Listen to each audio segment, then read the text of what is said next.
ঘরে তৈরি করে নিচ্ছি চিপস বাচ্চাদের জন্য। বাইরের চিপস না খাইয়ে এগুলো আমরা দিতে পারি বাচ্চাদেরকে বিকালের স্ন্যাক্সের জন্য। লোহার কড়াইয়ের মধ্যে চিপসগুলো ভেজে নিচ্ছি।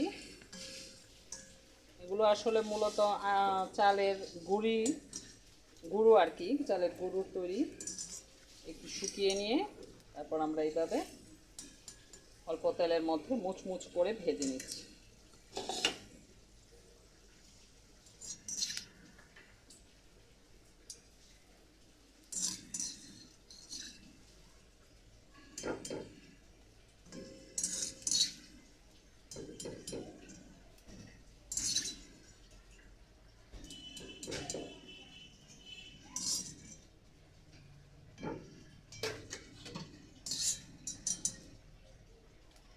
নিচে আমরা একটা টিস্যু দিয়ে নিব যাতে এক্সট্রা তেলটা সোক করে নেয়।